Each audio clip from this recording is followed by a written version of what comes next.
আজও আমাদের সমাজে পিছিয়ে আছে কিশোরীরা। এখনো তারা মুখ ফুটে বলতে পারেন না তাদের ব্যক্তিগত শারীরিক নানা সমস্যার কথা। চিকিৎসা খাতে যুগান্তকারী উন্নয়ন হলেও কিশোরীদের স্বাস্থ্য বিষয়ক সমস্যা যেন রয়ে গেছে উপেক্ষিতই। এই বাস্তবতা বদলাতেই ঢাকায় অনুষ্ঠিত হলো দেশের সবচেয়ে বড় আন্তর্জাতিক সায়েন্টিফিক সম্মেলন PAGSB। শুক্রবার রাজধানীর একটি অভিজাত হোটেলে অনুষ্ঠিত হলো এই সম্মেলনের দ্বিতীয় আসর, যেখানে মূল প্রতিপাদ্য ছিল কিশোরীদের স্বাস্থ্য সচেতনতা ও সুস্থ জীবনযাপন নিশ্চিত করা। আমাদের দেশে কিশোরী মেয়েদের কি হয়, এখনো প্রায় 50% 18-র নিচে বিয়ে হয়ে যায়, 50% মেয়েদের।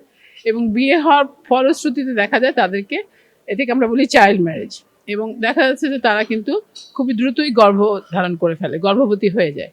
কাজে প্রাপ্তবয়স্ক হওয়ার আগেই, তাদের শারীরিক গঠন পূর্ণতা পাওয়ার আগেই তারা গর্ভধারণ করে ফেলে। তাহলে এই যে অ্যাডোলেসেন্ট প্রেগনেন্সি, এই প্রেগনেন্সির অনেক রকম জটিলতা আছে। এই প্রোগ্রামটা ইফেক্টিভ এই কারণে, যেখানে আমরা সব ব্যাপার নিয়ে কিন্তু আলোচনা করব। শুধু যে হেলথ কনসার্ন তা না, এর সঙ্গে যে তাদের সামাজিক যে তারা যে বৈষম্যের শিকার হচ্ছে, কি কি কারণে হচ্ছে, এবং তাদেরকে কি করে তুলে আনা যায়, কি করে তারা সোচ্চার হবে, তারা প্রতিবাদ করবে, তারা কথা বলবে। সাংস্কৃতিক পরিবেশনার মধ্য দিয়ে তুলে ধরা হয় কিশোরীদের বাস্তব সমস্যা, সংকোচন আর আত্মবিশ্বাসী হয়ে ওঠার সংগ্রাম। এবং ইন্টারন্যাশনাল আমাদের অনেক ডেলিগেটস আসছে। আমরা অ্যাডোলেসেন্সের এই বিষয়গুলো ডিসকাস করতে চাই। আসলে একটা কিশোরী মেয়ে যখন তার প্রথম বয়ঃপ্রাপ্ত হয়, পিরিয়ড শুরু হয়, তার হয়তো মাসিকের বিভিন্ন সমস্যা থাকে, সে সেগুলো না পারে, কারোর বলতে পারে না, এবং অনেক সময় কিন্তু নিজের অজ্ঞতার জন্য অনেক প্রবলেমে পড়ে। হ্যাঁ, তা আমাদের আজকের এই স্লোগানটা হচ্ছে যে আমরা কিশোরী মেয়েটির এই সমস্যাগুলোর জন্য আমরা নিজেরাই যারা আছে আমরা এগিয়ে আসবো, ডক্টর হিসাবে আমরা এগিয়ে আসবো। আমাদের কথা হচ্ছে আমাদের মায়েরা যারা আছে, যারা বয়োজ্যেষ্ঠ আছে, যারা স্কুলের টিচার আছেন, তারা যাতে এই ইয়াংদের এই সমস্যাগুলোর মানে অবগত হয়, এবং ইয়াংদের গ্রুপের সাথে যাতে এই সমস্যাগুলো নিয়ে কথা বলে এবং কিভাবে সেগুলো সায়েন্টিফিকভাবে সলভ করা যায় সেই ব্যাপারে এগিয়ে আসে। সম্মেলনে অংশ নেন মালয়েশিয়া, চীন, ভারত, পাকিস্তান ও ইন্দোনেশিয়ার চিকিৎসক ও বিশেষজ্ঞরা। তাদের মতে আমাদের সমাজে এখনো কিশোরীরা নিজেদের শারীরিক সমস্যা লুকিয়ে রাখে, পরিবারও এসব বিষয়ে বুঝতে চায় না। বক্তারা বলেন এই আয়োজনে কিশোরীদের সাহস দিয়েছে নিজেদের সমস্যার কথা গর্ব করে বলার, সচেতন হওয়ার এবং সঠিক চিকিৎসা নেয়ার। আমাদের একটি উদ্দেশ্য, বাংলাদেশের যত কিশোরী আছে তাদের জন্য কথা বলা, তাদেরকে কিছু জানানো এবং তাদের কাছ থেকে জেনে নেওয়া। তারপর সেটি আমরা সরকার, প্রফেশনাল বডি, সুশীল সমাজ সকলের সাথে একত্রিত হয়ে কিভাবে এগিয়ে যেতে হবে এই কিশোরদেরকে সুন্দরভাবে বাঁচার জন্য, সাহায্য করার জন্য সেই পথচলা ঠিক করব। সে যেখানকারই হোক, শহরে, প্রান্তিক, উপজাতীয়, যেখানকার মেয়েটি হোক, সে মেয়েটা আমার মেয়ে। And this platform is excellent platform to exchange views, to form recommendation to our stakeholder for policy making, and to establish young friendly health system deliveries which can improve all the aspects of health parameter of youngs in Bangladesh. এ সময় অংশগ্রহণকারী বিভিন্ন দেশের ডাক্তাররা তাদের অভিজ্ঞতা ও অনুভূতি প্রকাশ করেন। তাদের আশা এই সম্মেলন কিশোরীদের মাঝে স্বাস্থ্য সচেতনতা বৃদ্ধিতে ভবিষ্যতেও বড় ভূমিকা রাখবে।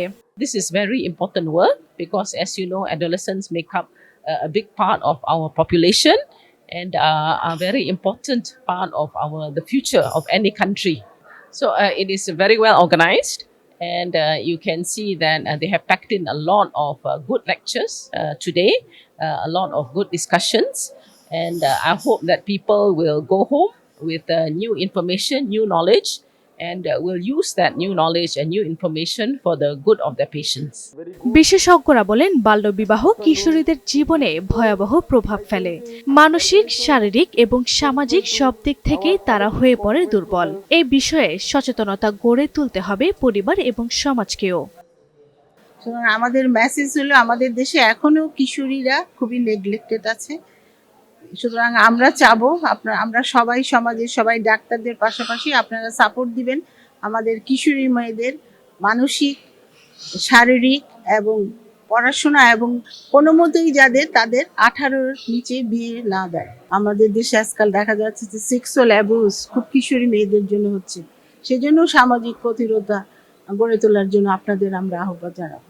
আয়োজকরা আশাবাদী এ ধরনের আন্তর্জাতিক সম্মেলন ভবিষ্যতে কিশোরীদের জন্য হবে একটি নতুন দিগন্ত, গড়ে উঠবে আত্মবিশ্বাসী এক প্রজন্ম, আর দেশ পাবে একজন সুস্থ ও সচেতন মা, যারা আগামীর পথ প্রদর্শক। ওরা বয়স হওয়ার আগে, ওরা বুঝার আগে দেখা যায় যে ওদের বিয়ে দিয়ে দেওয়া হয়, এবং এই যে বিয়ে হয়, ছোট মেয়েগুলার যে বিয়ে হয়, তখন কিন্তু এটা বিরাট একটা প্রভাব পড়ে, শুধু যে তাদের উপরে তা না, এটা সমাজের উপরেও একটা প্রভাব পড়ে। এই জন্য আমরা যেটা চাই সেটা হচ্ছে এগুলো নিয়ে আমরা আলোচনা করব, এগুলো নিয়ে আমরা কথা বলবো। আমাদের যে গাইনি সোসাইটি, সেটা 3000-এরও বেশি আমাদের মেম্বার আছেন সারা দেশে, এবং আমাদের 19টা ব্রাঞ্চ আছে। আমরা যেরকম সেন্টার থেকে কাজ করি, সেরকম আমাদের ব্রাঞ্চ থেকে কিন্তু আমাদের মেম্বাররা কাজ করেন, এবং একটা সমস্যা যেটা আমরা আইডেন্টিফাই করি, সেই সমস্যাটার সমাধান কিন্তু আমরা সবার মাধ্যমেই করে থাকি, এবং আমরা খুবই আশা রাখি যে এই প্রোগ্রামের পরে আমরা খুব ভালোভাবে একটি সমাধান পাব, এবং এই ছোট মেয়েদের যে সমস্যাগুলো সেগুলো আমরা সমাধান করব। আজকের শিশু কিশোর কিশোরীদের কাছে অনেক এক্সেসটা বেড়ে গেছে ডিভাইসের কারণে, ইন্টারনেট সংযোগের কারণে। তাদের বিশ্বটা অনেক উন্মুক্ত হয়ে গেছে। এই উন্মুক্ত হয়ে যাওয়াতে একদিকে যেমন তাদের অনেক সমস্যার সমাধান হয়েছে, তেমনি আবার নতুন নতুন সমস্যাও এসেছে। এই জন্যে আমাদের দেশে যে পিডিয়াট্রিক এবং অ্যাডোলেসেন্ট গাইনোকোলজিস্টরা একটা সোসাইটি গঠন করেছেন, এই নিয়ে কাজ করছেন, এটা আমি মনে করি খুব গুরুত্বপূর্ণ একটা বিষয়।